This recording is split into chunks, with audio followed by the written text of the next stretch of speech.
వ్యాస విరచిత సంస్కృత మహాభారతంలో ఆది పర్వంలో మనం 163 అధ్యాయం చెప్పుకుంటున్నాం. ఇందులో కుంతీదేవిని అలాగే తన నలుగురు సోదరుల్ని అడవుల్లో ఈ విధంగా కష్టాలు పడటం చూసి, కటిక నేల మీద నిద్రించడం చూసి భీమసేనుడు చాలా చింతిస్తాడు. పరాక్రమవంతులైనటువంటి సోదరులకి, వీరమాత అయినటువంటి తల్లికి ఇటువంటి కష్టాలు కలిగాయని చెప్పి బాధపడటం అనేటువంటిది నేటి ఈ ప్రవచనంలో సారాంశం. ముందుగా ప్రార్థన చేసుకుని మనం ప్రారంభిద్దాం. ఓం శుక్లాంబరధరం విష్ణుం శశివర్ణం చతుర్భుజం ప్రసన్నవదనం ఛాయేత్ సర్వవిఘ్నోపశాంతయే. వ్యాసం వసిష్ఠనప్తారం శక్తేః పౌత్రమకల్మషం పరాశరాత్మజం వందే సుఖతాతం తపోనిధిం. వ్యాసాయ విష్ణవే నమో వై బ్రహ్మనిధయే వాసిష్ఠాయ నమో నమః. నారాయణం నమస్కృత్య నరం చైవ నరోత్తమం దేవీం సరస్వతీం వ్యాసం తతో జయముదీరయేత్.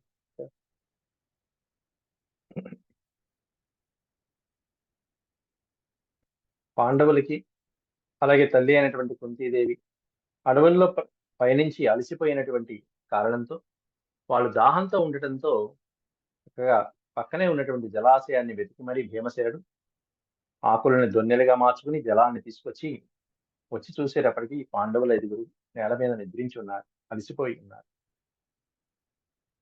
ఆ నిద్రా పరిస్థితి ఎలా ఉంది, భీమసేనుడు ఎలా దుఃఖిస్తున్నాడు అనేటువంటిది చెప్తూ ఇక్కడ ససుప్తాం మాతరం భ్రాతృన్ నిద్రా నిద్రా విద్రావితౌజసః మహారౌద్రే వనే ఘోరే వృక్షమూలే సుశీతలే. శీతలమైనటువంటి వృక్షమూలంలో వృక్ష ఛాయలు, మహారౌద్ర వనే ఘోరే ఘోరమైనటువంటి ఆ మహావనంలో అద్భుతమైనటువంటి చక్కటి వటవృక్షము నీడలో ససుప్తాం మాతరం నిద్రిస్తున్నటువంటి తల్లిని అలాగే సోదరుల్ని, వీళ్ళందరినీ అమితమైనటువంటి తేజస్సు కలిగినటువంటి పరాక్రమవంతులైనటువంటి సోదరుల్ని చూసి విక్షిప్తకర పాదాంశ్చ దీర్ఘోచ్ఛ్వాసాన్ మహాబలాన్ ఊర్ధ్వవక్త్రాన్ మహాకాయాన్ పంచేంద్రానివ భూపతే. విక్షిప్తకర పాదాంశ్చ దీర్ఘ ఉచ్ఛ్వాసాన్ మహాబలాన్. అలసిపోయినటువంటి ఆ అలసటతో దీర్ఘమైనటువంటి నిట్టూర్పులు, ఉచ్ఛ్వాస నిశ్వాసల నిద్రలో అలా వదిలిపెడుతూ ఊర్ధ్వవక్త్రాన్ హాయిగా అలా సొమ్మసిల్లి పడిపోయి ఉన్నారు సోదరుల. ఒళ్ళు తెలియకుండా అలు పెరిగేయకుండా అలా పడిపోయి ఉన్నారు. అలా పడిపోయి నిద్రావసులైపోయినటువంటి ఆ పంచపాండవులు ఆ నలుగురు సోదరుల్ని చూసి అజ్ఞాత వృక్ష నిత్యస్థ ప్రేతరాక్షస సాధ్వసాన్ దృష్ట్వా వై వృషశోకార్తో విలలాపానిలాత్మజ. అనిలాత్మజ అనే పదం ఇక్కడ ఇచ్చారు. అంటే వాయునందనుడైనటువంటి భీమసేనుడు విలలాప విలలాప అన్న ఒకటే, వకారానికి బకారానికి తేడా ఉంది. సో విలలాప అంటే బాధపడటం. దృష్ట్వా వై వృషశోకార్తో వాళ్ళ యొక్క ఈ దుర్దశని చూసి అత్యద్భుతమైనటువంటి ఆ పట్టణాలలో రాజవైభోగాలలో పాన్పుల మీద పడుకోవలసినటువంటి పాండవుల్ని చూసి ఈ విధంగా కటిక నేలపైన అజ్ఞాతంగా ఆ వృక్షాల ఛాయలో ఆ ప్రేతరాక్షసులు సంచరించేటువంటి అరణ్యాలలో ఈ విధంగా వటవృక్షం కింద ఈ విధంగా పడుకోవడం చూసి చాలా దుఃఖించాడు. భృశం శోకపరీతాత్మ విలలాపభృకోదరః అతః కష్టతరం కిమ్ను. ఇంతకంటే కష్టం ఇంకేముంటుంది మనసుకి. అతః అంటే అంతకు మించి.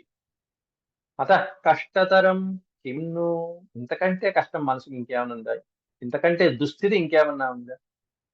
ద్రష్టవ్యం హి భవిష్యతి, భవిష్యత్తులో చూడవలసినటువంటి కష్టం ఏదైనా ఉంటే ఇంతకు మించినటువంటి కష్టం ఇంక ఉండదేమో. ఇదే అన్నిటికీ మించి కష్టమేమో. యత్ పశ్యామి మహీ సుప్తాన్ భ్రాతృన్ అద్య సుమందభాక్. మందభాక్ అనే పదానికి అర్థం ఏంటంటే దురదృష్టవంతుడు అని.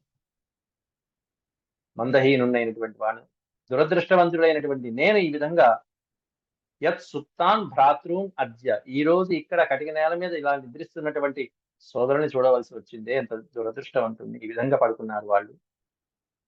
శయనేషు పరాధ్యేషు ఏ పురా వారణావతే నాధిజగ్ముస్తదా నిద్రాం తేద్య సుప్తామహీతలే. అద్య సుప్తామహీతలే. మహీతలం అంటే భూమి. భూమి మీద వీళ్ళు ఈ విధంగా పడుకున్నారు. ఎట్లా పడుకున్నారంటే అక్కడ రాజ్యంలో హాయిగా పాన్పుల మీద, మెత్తటి పరుపుల మీద కూడా వారణావతారంలో ఇలాంటి నిద్ర పోలావాలి. అంత సుఖవంతమైనటువంటి ప్రదేశంలోనూ, చక్కటి గదుల్లోనూ, ఏసీని మించినటువంటి చల్లటి శీతలమైనటువంటి వాతావరణంలోనూ పాన్పుల మీద కూడా శయ్యనేషు అన్నాడు. అంటే శయ్యాగారాల మీద. పరార్ధేషు ఏ పురా వారణావతంలో గదుల్లో చక్కగా ఉన్నటువంటి ప్రదేశాల్లో నా అధిజగ్ముస్ తదా నిద్రాం. ఇటువంటి నిద్ర వాళ్ళు పోలేదు కదా. అంత హాయిగా ఒళ్ళు ఎరగకుండా పడుకున్నారు అలసిపోయి. అట్లాంటి నిద్ర ఇక్కడ పోతుంది. స్వసారం వసుదేవస్య. ఇక తల్లి గురించి అంటావా, కుంతీదేవి ఆవిడ ఎవరో కాదు. స్వసారం వసుదేవస్య శత్రు సంఘావమర్దిన. శత్రు సంఘాలని మర్దించేటువంటి శత్రువుల మీద సునాయాసంగా విజయాన్ని పొందేటువంటి వసుదేవుని యొక్క స్వసారం, ఆడపడుచు, చెల్లెలు. వసుదేవుని యొక్క చెల్లెల కుంతీదేవి. కుంతిరాజసుతాం కుంతీం సర్వలక్షణ పూజితాం. ఇక శత్రు సంఘావమర్దిన అనే పదం పైన వసుదేవుడికి వాడుకోవచ్చు, కుంతిరాజసుతాం అనేదా అక్కడ పదానికి కుంతి భోజుడికి వాడుకోవచ్చు. కుంతి యొక్క తండ్రి కుంతి భోజుడు, పెంచినటువంటి కాబట్టి శత్రు సంఘావమర్దిన కుంతిరాజ సుతాం. కుంతిరాజు యొక్క సుతాం అంటే కుమార్తె అయినటువంటి కుంతీదేవి ఎట్లాంటి ఆవిడ సర్వలక్షణ పూజితాం. చక్కగా సర్వ శుభలక్షణాలతో పూజించబడేటువంటి ఆవిడ. అట్లాంటి ఆవిడకి ఇటువంటి దురవస్థ వచ్చింది, నేల మీద పడుకునేటువంటి అవస్థ వచ్చింది. మహారాజు కుమార్తె అయినటువంటి ఆవిడ, వసుదేవునికి చెల్లెలైనటువంటి ఆవిడ. అంతేనా, సునుషాం విచిత్ర వీర్యస్య. విచిత్ర వీర్యుడికి సునుష అంటే కోడలు, విచిత్ర వీర్యుని కోడలు. ఎందుకంటే విచిత్ర వీర్యునికి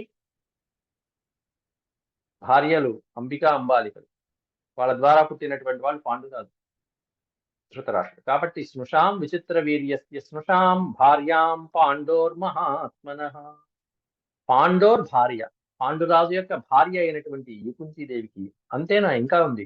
తథైవ చ అస్మజ్జననీం పుండరీకోదర ప్రభాం. పుండరీక ఉదర ప్రభాం, పద్మములో ఉన్నటువంటి రంగుతో మెరిసిపోయేటువంటి తెల్లని ఛాయ కలిగినటువంటి ఆ ఎర్రని, ఎరుపు, బాగా పింక్ కలర్ లో ఉండేటువంటి, గులాబీ రంగులో ఉన్నటువంటి ఆ ఛాయతో ప్రకాశించేటువంటి మేను కలిగినటువంటి ఆ సుందరమైనటువంటి ఛాయ కలిగినటువంటి ఆవిడ అస్మజ్జనని, మా పంచపాండవులు ఐదుగురికి తల్లిగా ఉన్నటువంటి ఆవిడికి ఇటువంటి దుస్థిత. అంటే ఇంత గొప్ప లక్షణాలు కలిగినటువంటి ఈవిడికి నేడు ఇంత కష్టం వచ్చిందా. సుకుమారతరామేనాం మహార్హశయనోచితాం శయానాం పశ్యతాత్యేహ పృథివ్యాం అతథోచితాం.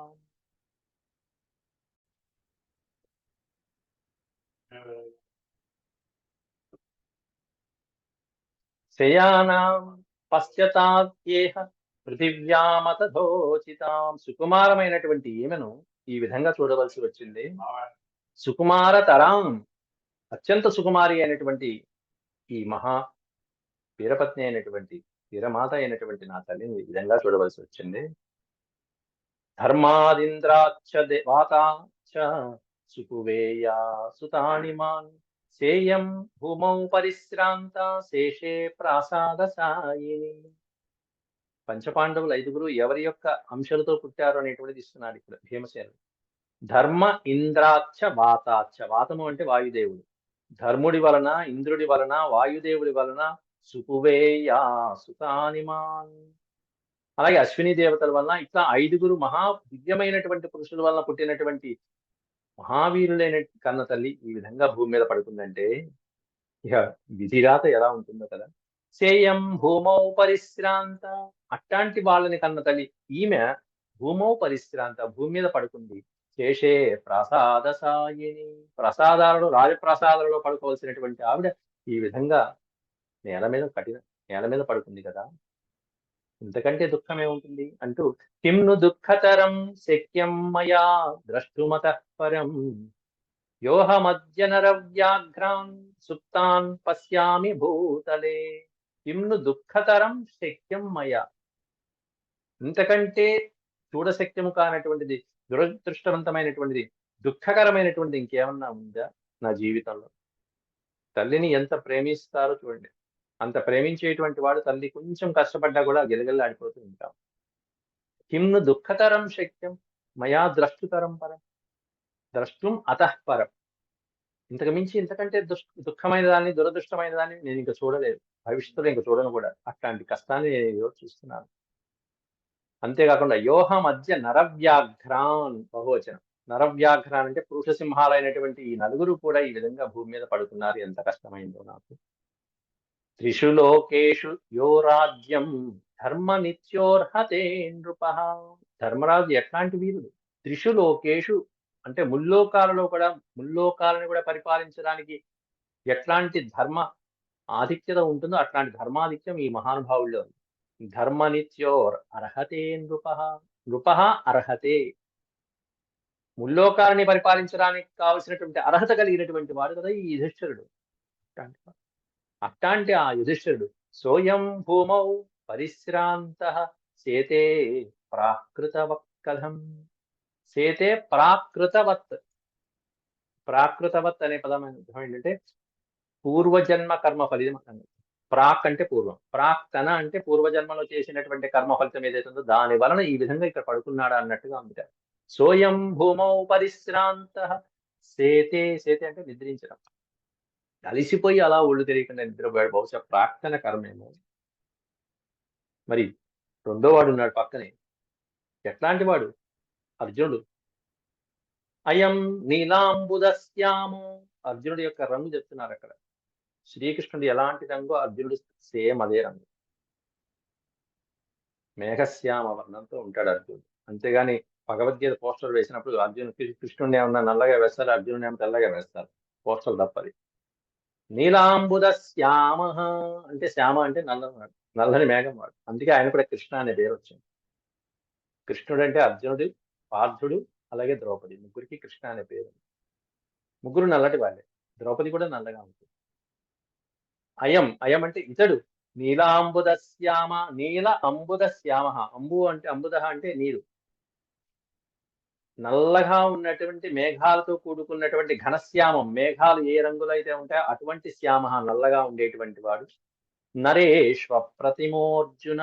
నరేషు అప్రతిమ. మానవులందరిలో కల్లా హరివీర పరాక్రమాన్ని ప్రదర్శించగలిగినటువంటి ఈ అర్జునుడు, ఇట్లాంటి అర్జునుడు సేతే ప్రాకృతవద్భూమౌ తతో దుఃఖతరం ముకిం. తన ప్రాక్తన కర్మ వలనో మరేమో మరి విధివశాత్తు ఈ విధంగా భూమి మీద పడుకున్నాడు. ఇంతకంటే దుఃఖతరమైనటువంటిది నా జీవితానికి ఇంకేమన్నా ఉందా అంటూ బాధపడుతున్నాడు. అలాగే అశ్విని దేవతలు. అశ్వినావివ దేవానాం యావిమౌ రూప సంపద. అశ్విని దేవతలతో జన్మించినటువంటి ఈ నకుల సహదేవులు మించినటువంటి రూప సంపద కలిగిన వాళ్ళు ఇంకెక్కడన్నా ఉన్నారా సృష్టిలో? రూప సంపద. వాళ్ళకు ఉన్నటువంటి రూప సంపద అద్భుతమైనటువంటి యవ్వనం గాని, రూపం గాని, వాళ్ళకు ఉన్నటువంటి సంపద అశ్విని దేవతల నుంచి వచ్చినటువంటి అట్లాంటి వాళ్ళు కూడా తౌ ప్రాకృతవదే పదద్యేమౌ ప్రసుప్తౌ ధరణీతలే. అట్లాంటి వాడు కూడా ఈ కర్మ వల్ల ప్రాకృతవత్, ఏదో పాపం చేసుకున్నట్టుగా ఈ విధంగా నేల మీద పడుకున్నారేమిటి? దివ్య పురుషులే, దివ్యాంశ సంభూతులైనటువంటి వాళ్ళే, వాళ్ళు ఏం పాపం చేయలేదే, ఎవరిని సంహరించలేదే ఇంతవరకు, వాళ్ళకి ఇట్లాంటి కష్టం ఎందుకు వచ్చింది? ఆ పాపాత్ముడు ఏమన్నా అక్కడ సుఖపడుతున్నాడా? ఈ పుణ్యాత్ములు ఏమన్నా ఇక్కడ కష్టపడుతున్నారా? ఏమిటి ఇది అంటూ బాధపడుతున్నాడు. జ్ఞాతయో యస్య. జ్ఞాతుల దగ్గరికి వచ్చాడు. జ్ఞాతులు అంటే దుర్యోధను లాంటి బంధువులు ఎవరైతే ఉంటారో అట్లాంటి బంధువులు లేనటువంటి వాళ్ళే సుఖంగా ఉంటారు ఈ లోకంలో అని నాకు అర్థమైంది. ఇప్పుడు ఒంటరిగా ఉండి ఎవరు లేకుండా హాయిగా సుఖంగా ఉంటే అది బాగుండేటుంది. ఈ జ్ఞాతులు ఏదో దుర్యోధన లాంటి వాళ్ళు ఉండి తలనొప్పులు అని చెప్పి. జ్ఞాతయో యస్యనైశ్వర్యు విషమాహ కులపాంసన. కులపాంసనాహ అంటే కులాన్ని ధ్వంసం చేయడానికి పుట్టినటువంటి ఈ దుర్యోధన లాంటి ఈ జ్ఞాతులు లేకుండా ఉంటేనే సుఖంగా ఉంటుంది కదా. నిజంగా జీవితం అంటే అట్లాంటి జీవితం కావాలి. సజీవేత సుఖం లోకే. జ్ఞాతులు, బంధువులు, సోదరు ఇట్లాంటి వాళ్ళు ఎవ్వరూ లేకుండా ఉండేటువంటి వాడు జీవితంలో సుఖంగా జీవిస్తాడు, లోకంలో వాడే సుఖంగా ఉంటాడు. సజీవేత సుఖం లోకే గ్రామద్రుమ ఇవైకజ. గ్రామంలో ఏకజ ద్రుమ, ఒకే ఒక్క మహావృక్షం ఉంటే ఆ మహావృక్షాన్ని ఎంత చక్కగా పూజిస్తారు. గ్రామంలో ఇంకేం మహావృక్షం లేదు, ఇది ఒకటే వటవృక్షం ఉంది, దాన్ని చక్కగా రచ్చబండ కడతారు, దాని మీద కూర్చుంటారు, దాని కింద సేద తీస్తారు, దాన్ని పూజిస్తూ ఉంటారు. కాబట్టి దాయాదులు జ్ఞాతులు వీళ్ళెవరూ లేకుండా ఉంటే జీవితంలో అది సుఖం. అంటే మనం గౌరవించబడుతూ ఉంటాం, లేకపోతే ఇదిగో ఇదా తన్నుకుంటూ ఉంటాం అని చెప్పి ఓ ఉదాహరణగా భీమసేనుడి యొక్క ఉద్వేగం. ఏకో వృక్షో హి గ్రామి, వృక్షం గ్రామంలో ఒకే వృక్షం ఉంటే ఎలా అయితే పూజించబడుతుందో, ఏకో వృక్షో హి గ్రామి, గ్రామి అంటే ఏ గ్రామంలో అయితే ఒకే వృక్షం ఉండి పూజించబడుతూ ఉంటుందో, భవేత్ పర్ణఫలాన్విత, భవేత్ పర్ణఫలాన్విత, ఆకులతో పళ్లతో చక్కగా ఉండి ఒకే వృక్షం మహావృక్షం ఎలా అయితే గ్రామంలో పూజించబడుతూ ఉంటుందో, చైత్యో భవతి నిర్జ్ఞాతి అధ్వని నైశ్చ పూజిత. చైత్యో భవతి నిర్జ్ఞాతి, అలాగే జ్ఞాతులు లేనటువంటి వాళ్ళు కూడా హాయిగా ఏకంగా ఉన్నటువంటి వాళ్ళు హాయిగా లోకంలో పూజించబడుతూ ఉంటాడు, ఆ మహావృక్షం పూజించబడ్డాడు. ఏ చెట్టు లేని చోట ఆ గ్రామంలో అదే పూజించబడుతూ ఉంటుంది. హాయిగా జ్ఞాతులు ఎవరు లేనప్పుడు వీడే హాయిగా చీకు చింత లేకుండా నిశ్చింతగా ఉంటూ ఉంటాడు, ఒకే ఒక్కడు పూజించబడుతూ ఉంటాడు. అలా ఉంటే ఎంత హాయిగా ఉంటుంది. జీవితం అంటే అది కదా. మా వాళ్ళు ఉన్నారు వెధవలు, చుట్టుపక్కల వాళ్ళందరూ జ్ఞాతులందరూ వెధవలే అంటూ బాధపడుతున్నాడు దుర్యోధనాదును తలుచుకుని. మళ్ళీ ఒకవేళ జ్ఞాతులు ఉంటే ఎలాంటి వాళ్ళు ఉండాలి అనేది కూడా చెప్తాడు. ఏషాం చ బహవః శూరా జ్ఞాతయో ధర్మమాశ్రిత. ఒకవేళ జ్ఞాతులు ఉన్నారు అంటే ఎలాంటి జ్ఞాతులు ఉంటే మనం సుఖపడతాము? ధర్మమాశ్రిత జ్ఞాతయ అని చెప్పాడు. అందరూ ధర్మాన్ని ఆశ్రయించేటువంటి జ్ఞాతులు, సూరులు మొదలైనటువంటి వాళ్ళు బహవః అన్నాడు. బహవ అంటే చాలా మంది ఉన్నా కూడా అట్లాంటి వాళ్ళతో ఎటువంటి ఇబ్బంది రాదు.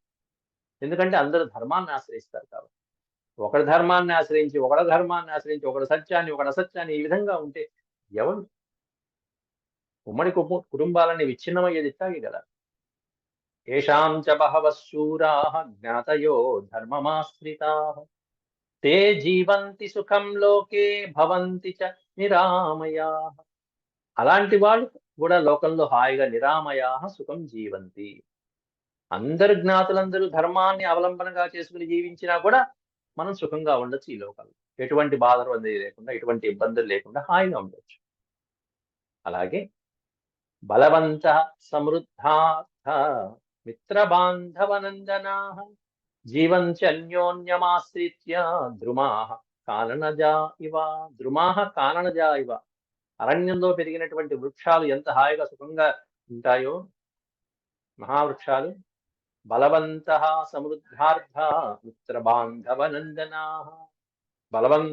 బలం ఉండి ఐశ్వర్యము సంపదలు ఉండి మిత్రులు బంధువులు మొదలైనటువంటివి ఆ కుటుంబాలు అన్ని చక్కగా ఉండి అంత హాయిగా ఐశ్వర్యాలతో తొలతోగుతున్నటువంటి వాడి యొక్క సుఖం అద్వితీయమైన సుఖం అంటూ జీవంత్యన్యోన్యమాశ్రిత్య, అన్యోన్యమాశ్రిత్య ఒకరినొకరు ఇచ్చిపుచ్చుకుంటూ చక్కగా మంచి మాటలు చెప్పుకుంటూ ఉంటే అది జీవితం కదా. హాయిగా ఉంటుంది అట్లాంటి జీవితం. బలం ఉండాలి, సంపదలు ఉండాలి, మిత్రబాంధవులు అందరూ ఉండి హాయిగా అన్యోన్యము కలిసిమెలిసి ఉంటే ఆ జీవితం మళ్ళీ వేరు. అలా కాకుండా ఒకడో దారి ఉంటే ఏమిటి? ఉన్న ఇద్దరు ముగ్గురు అన్నదమ్ములు, నలుగురు ఐదుగురు అన్నదమ్ములు అయినా కూడా ఈ విధంగా కొట్టుకు వస్తూ ఉంటే ఇంకా జీవితం ఐదు ఇచ్చి వాళ్ళ వల్ల మేము ఎన్ని కష్టాలు పడుతున్నామంటూ భీమసేనుడు కాస్త బాధపడుతున్నాడు. అందులో కూడా ఎవరి వల్ల? దుర్యోధనుడు కూడా కాదు, ధృతరాష్ట్రుడి మీద పెట్టేస్తాడు. వయంతు ధృతరాష్ట్రేణ దుష్పుత్రేణ దురాత్మన. దురాత్ముడైనటువంటి దుష్పుత్రుడు కలిగినటువంటి దుర్మార్గుడైన పుత్రుణ్ణి కన్నటువంటి ఈ ధృతరాష్ట్రుడి వల్ల మేము ఎన్ని కష్టాలు వస్తుంది. వయంతు ధృతరాష్ట్రేణ దుష్పుత్రేణ దురాత్మన రాజ్యలుబ్ధేన మూర్ఖేణ దుర్మంత్రి సహితేన వై. రాజ్యలుబ్ధంతో అంటే రాజ్యలోభంతో ఉన్నటువంటి మూర్ఖుడైనటువంటి దుర్మంత్రులు కలిగినటువంటి ఆ దుర్యోధనాదులు ధృతరాష్ట్రాదుల వలన మాకు ఇన్ని కష్టాలు వచ్చాయి. దుష్టేన దుష్టేన అధర్మశీలేన, దుష్టేన ప్లస్ అధర్మశీలేన, దుష్టుడైన వాడు అధర్మ ప్రవర్తన కలిగినటువంటి వాడు. అట్లాంటి స్వార్థ నిష్ఠైక బుద్ధిన, ఎంతసేపు స్వార్థంతో ఉండేటువంటి వాడు, స్వార్థము తప్ప మరొకటి లేదు ఇక వాడికి. అట్లాంటి స్వార్థ లోభి, లుబ్ధి కలిగినటువంటి, ధనాశ కలిగినటువంటి వివాసిత నదగ్ధాక్ష శత్రుర్బుద్ధి పరాక్రమాత్, అటువంటి దుర్మార్గుడైనటువంటి దుర్యోధన యొక్క పథకంలోంచి మేము అదృష్టవశాత్తు బయటపడ్డాం. వివాసిత నదగ్ధ అంటున్నాడు.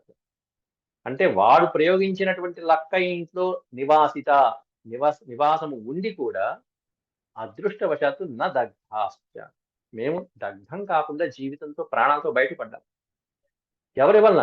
శత్రు బుద్ధి పరాక్రమాత్, విదురుడి యొక్క బుద్ధి పరాక్రమం వలన. విదురుడి యొక్క బుద్ధి పరాక్రమం వలన అదృష్టవశాత్తు మేము ఈ అగ్నిగృహం నుంచి అలా బయటపడ్డాం, ఈ దుర్మార్గులు చేసిన పని నుండి.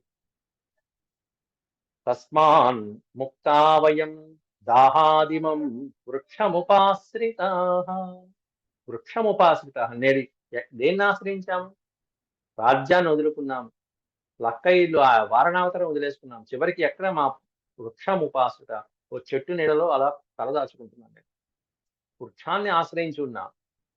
తస్మాన్ ముక్తావయం దాహాదిమం. దాహాత్ అనే పదానికి అర్థం ఏంటంటే దహింపబడేటువంటి అగ్నిగృహము నుండి ఇవం వయం ముక్తాహ, ఇదిగో మేము ఈ విధంగా విముక్తులయ్యాం, రక్షించబడ్డాం, ప్రాణాలతో బయటపడ్డాం. ఇంకేమన్నా ఉందా? మేము లోపల అలా చిక్కామంటే 5గురం కూడా ఇలా దగ్ధమైపోయేవాళ్ళం తల్లితో పాటుగా. కాం దిశం ప్రతిపత్స్యామ. కాం దిశం ప్రతిపత్స్యామ, దిక్కులేం కనిపించట్ల, ఎటు వెళ్ళాలో తెలియదు. దిశం న ప్రతిపత్స్యామ, ఎటు వెళ్ళాలో ఏమి తెలియదు, ఎక్కడికి వెళ్ళాలో తెలియదు, అలా నడుస్తున్నాం అట్లా. ప్రాప్తాః క్లేశమనుత్తమం. అత్యంత కష్టమైనటువంటి దశ ఏదన్నా ఉంటే మా జీవితంలో ఇదేనేమో, అట్లాంటి కష్టమైన దశ మాకు ప్రాప్తించింది కదా అని చెప్పి ఆ కష్ట దశని భీముడు అనుభవిస్తూ, రాత్రిపూట వాళ్ళందరూ పడుకున్నారు, వీడొక్కడు పడుకోలే పాపం, హాయిగా నిద్రపోతున్నారు. అది భీముడి యొక్క బలం. కాబట్టి పంచపాండవుల్లో బలమైనటువంటి వాడు ఎవరన్నా ఉన్నారంటే భీమసేనుడి. వాళ్ళందరూ అలసిపోయి నిద్రపోయినా వాళ్ళందరినీ మోసిన భీమసేనుడు మాత్రం ఇంకా నిద్రగా, ఇంకా మెలుకుతూ ఉన్నాడు, నిద్ర లేకుండా. సకామో భవ దుర్బుద్ధే ధార్తరాష్ట్రాల్పదర్శనః నూనం దేవాః ప్రసన్నాస్తే నానుజ్ఞాం మే యుధిష్ఠిరః. సకామో భవ దుర్బుద్ధే ధార్తరాష్ట్ర, ఆ ధార్తరాష్ట్రుడైనటువంటి దుర్యోధనుల యొక్క కామం ఏదైతే ఉందో వాళ్ళ కామం ఫలించింది. వాళ్ళ పరిపాలన చేసేటువంటి ఆ దుర్బుద్ధి కలిగినటువంటి వాళ్ళ యొక్క కోరిక ఏమన్నా నెరవేరిందా అంటే దేవతలు ఏమన్నా అతనికి అనుగ్రహంగా ఉన్నారు అని చెప్తూ నూనం దేవాః ప్రసన్నాస్తి అని చెప్తున్నాడు. ఇక్కడ నూనం అనే పదానికి అర్థం తప్పకుండా, షూర్లీ. దేవతలు తప్పకుండా దుర్యోధని పట్ల ఏదో ప్రసన్నత దృష్టితో ఉన్నారు, ప్రసన్నంగా ఉన్నారు. వాడికి ఏదో సమయం రావాలి, సమయం వచ్చేదాకా కాస్త ప్రసన్నంగా ఉన్నారనుకుంటాను. అందుకే బహుశా మా పెద్దన్నయ్య నానుజ్ఞాం మే యుధిష్ఠిరః, యుధిష్ఠిరుడు నాకు ఇంకా అనుజ్ఞ ఇవ్వల. ఏమని అనుజ్ఞిస్తాడు? ఒరే నాయన, ఇంకా వాళ్ళు దుర్మార్గాలు దురాగతాలు ఇక అంతు చెక్కకుండా ఉన్నాయి కాబట్టి వెళ్ళి ఓ చుట్టుముట్టేసిరా నాయన అని చెప్పి భీమసేనుడికో అర్జునుడికో ఇంకా ఆజ్ఞ ఇవ్వల యుధిష్ఠిరుడు. ఎందుకు ఆజ్ఞ ఇవ్వలేదంటే బహుశా తప్పకుండా దేవతలు ఇంకా ప్రసన్న దృష్టితో చూస్తున్నట్టున్నారు, అది ధర్మరాజుకి మాత్రమే తెలుసు, నాకు తెలియదు. అందుకని నా అన్నగారు నాకు ఆజ్ఞ ఇవ్వాల. అన్నగారు ఆజ్ఞ ఇవ్వకంటే నేను వెళ్ళకూడదు, అది నాకు తెలుసు. మేము చిన్నప్పటి నుంచి అలా పెరిగాం. కాబట్టి ప్రయచ్చతి వధేతుభ్యం తేన జీవసి దుర్మతే. అందుకని ఆ దుర్మతి అయినటువంటి దుర్మార్గుడైనటువంటి దుర్యోధనుడు ఇంకా జీవించి ఉన్నాడు. ఎందుకంటే మా అన్నయ్య ఆజ్ఞ లేదు. రావణాసుడితో సీతమ్మ ఇదే అంటుంది, రాముల వారి ఆజ్ఞ లేదు కాబట్టి నువ్వు ఇంకా ప్రాణాలతో ఉన్నావు రావణ, లేకపోతే ఈ పాటికి నువ్వు ఇక్కడే దగ్ధం చేసి ఉండేదాన్ని. తేన జీవసి దుర్మతే. దుర్మతి అయినటువంటి ఆ దుర్యోధనుడు ఇంకా జీవించి ఉన్నాడు. దేని వలన అంటే తేన ప్రయచ్చతి వధేతుభ్యం నన్వద్య ససుతామాత్యం సుతామాత్యం సకర్ణానుజ సౌబలం. నన్వద్య ససుతామాత్యం అంటే కొడుకులతోనూ అమాత్యులతోనూ సకర్ణ అనుజ సౌబలం. సౌబలుడు అంటే శకునితోనూ కర్ణుడితోనూ, అనుజులు అంటే సోదరులతోనూ. సకర్ణ అనుజ సౌబలం, వీళ్ళందరితో కూడుకున్నటువంటి ఆ దుర్మతి అయినటువంటి దుర్యోధనుడు ఇంకా జీవించి ఉన్నాడంటే, ఇదిగో మా అన్నగారి ఆజ్ఞ లేదు, నేనేమన్నా వాళ్ళ జోలికి వెళ్ళలేకపోవడం కారణంతో వాళ్ళు ఇంకా బతికున్నారు, వీళ్ళందరితో పాటుగా వాడు సజీవంగా ఉన్నాడు. గత్వా క్రోధ సమావిష్ట ప్రేషయిష్యే యమక్షయం. గత్వా క్రోధ సమావిష్ట, నన్ను ఒక్కసారి కనుక ప్రేషయిష్యే పంపించుంటే గనక వాళ్ళందరినీ యమక్షయం, యమక్షయం అంటే యమలోకం, యమక్షయం అంటే యమ నివాసం, ఒక్కసారి వాళ్ళందరికీ అట్లా యమపురి చూపించేవాడిని, మొత్తం ఎట్లా ఉంటుందో యమాలోకాన్ని ఒకసారి చూపించేవాడిని. కిం ను శక్యం మయా కర్తుం, కిం ను శక్యం, ఏం చేయగలను, ఇంకా అన్నగారు ఆజ్ఞ లేకపోతే ఇంకా నేనేం చేస్తాను. యత్తేన క్రుధ్యతే నృప, మహారాజైన యుధిష్ఠుడికి ఏమన్నా ఇంకా కోపం రాల వాళ్ళ మీద, కోపం వచ్చిందంటే చిరాగ్గా ఉంది వాళ్ళని చంపేసినారా ఒకసారి అని చెప్పేసి అన్న, వీళ్ళ మాటలు పడలేకుండా అవసరం పడలేకుండా అమ్మ ఇలా పడు, పక్కన ధర్మరాజు అయినటువంటి వాడు తల్లి యొక్క కష్టాన్ని చూసి కూడా చెల్లించకుండా ఇలా ఆజ్ఞాపించలేదు అంటే దానికి కారణం బహుశా ఇగో పైన చెప్పినటువంటి దేవతలు ఇంకా దుర్యోధనుడి పక్షాన ఉన్నట్టున్నారు, కొంతకాలం ఉంటారేమో అని చెప్పి అలా. అలాగే ధర్మాత్మా పాండవ శ్రేష్ఠ పాపాచార యుధిష్ఠర ఏవముక్త్వా మహాబాహు క్రోధ సందీప్త మానస. క్రోధ సందీప్త మానస, కోపంతో ఉండేటువంటి మనసు కలిగినటువంటి వాడు, మహాబాహువుడైనటువంటి వాడు, ధర్మాత్ముడైనటువంటి పాండవ శ్రేష్ఠుడైనటువంటి యుధిష్ఠిరుడు ఏవముక్త్వా, ఈ విధంగా నాకు చెప్పలేదు, ఆజ్ఞాపించలేదు, అలా చెప్తే కనుక నేను వెంటనే వాళ్ళని సంహరిస్తాను. అలాగే కరం కరేణ నిష్పిష్య, ఈ విధంగా ఇంతసేపు రెచ్చిపోయి బాగా అద్భుతమైనటువంటి కోపంతోనూ బాధతోనూ శోకంతోనూ ఉన్నటువంటి భీమసేనుడు కాస్త చేతులు ఒకదాంట్లో ఒకటి ఇట్లా వేసుకుని, వాళ్ళు గనక చిక్కాలి, నా చేతిలో చిక్కాలి, చేతిలో చిక్కాలని చేతుల్లో వాళ్ళు ఉంటే ఎలా చేస్తాడో అలా చేసేసుకుని కరం కరేణ అంటున్నా చెప్తున్నాడు శ్లోకంలో, కరం కరేణ నిష్పిష్య, పిండేస్తున్నాడు. ఈ పాటికి చేతిలో దుర్యోధనుడు అంటే ఈ పాటి పొడిపడి అయిపోయాడు. కరం కరేణ నిష్పిష్య నిశ్వసందీన మానస, ఉట్టు బాగా వేడి వేడి నిట్టూర్పులు వదిలిపెట్టు కోపంతో ఉన్నటువంటి మనసుతో, పునర్దీనమనా భూత్వా, మరుక్షణంలో ఒక్కసారిగా ఎందుకో శాంతించట. పునర్దీనమనః, దీనమనః అంటే దీన మనస్కుడైపోయినటువంటి వాడే. పునర్దీనమనా భూత్వా శాంతార్చిరివ పావకః, అగ్నిదేవుడు ఒక్కసారిగా చల్లబడిపోయినట్టుగా చల్లబడిపోయాట. శాంత అర్చితరివ పావకః. ఎలా, ఎందుకనంటే భ్రాతృన్మహీతలే సుప్తాన్, మళ్ళీ ఒకసారి అటు చూసుకున్నాడు, దిగులుగా వాళ్ళందరూ అలా పడుకోవడం చూసి, వీళ్ళందరూ ఇట్లా పడుకున్నారు, రాత్రిపూట అయింది, ఇంత ప్రమాదకరమైన సమయంలో వాళ్ళు ఒళ్ళి అలసిపోయి ఇలా నిద్రిస్తున్నారంటే కాబట్టి నేను జాగ్రత్తగా వీళ్ళని చూసుకోవాలి ఈ రోజు రాత్రికి, లేకపోతే ప్రమాదము అనే ఆలోచన పట్టింది ఆయన. భ్రాతృన్మహీతలే సుప్తాన్ అవైక్షత వృకోదర, ఒక్కసారి వాళ్ళ వైపు చూశాడు వృకోదరుడైన భీమసేనుడు. విశ్వస్తానివ సంవిష్టాన్ పృథగ్ పృథగ్ జన సమానివ, విశ్వస్తానివ సంవిష్టాన్ అంటే అల్లా ఒళ్ళు తెలియకుండా తమని తాము రక్షించుకోలేనటువంటి స్థితిలో నిద్రపోతున్నటువంటి వాళ్ళని చూసి, నాతి దూరేణ నగరం, ఎలా రక్షించుకోవాలి, ఇక్కడి నుంచి ఏమన్నా నగరాలు దగ్గరలో ఉన్నాయంటే, నా అతి దూరేణ నగరం, నగరం దగ్గరలోనే ఉన్నట్టు కనిపిస్తున్నది, బహుశా ఆ లైట్ లో దీపాలో ఇళ్ళో గృహాలు భవనాలు ఏవో కనిపిస్తున్నట్టున్నాయి. అతి దూరేణ నా అతి దూరేణ నగరం వనాదస్మాద్ధిలక్షయే, ఈ వనం నుండి తప్పకుండా నగరం దగ్గరలోనే ఉన్నట్టుగా కనపడుతున్నది, కాబట్టి త్వరలోనే వెళ్ళొచ్చు, కాకపోతే వీళ్ళు నడవలేరు కాబట్టి ఇక్కడే ఉండి పొద్దున్నే వెళ్ళాలి, ఈ రాత్రికి నేను వీళ్ళని జాగ్రత్తగా చూసుకోవాలి.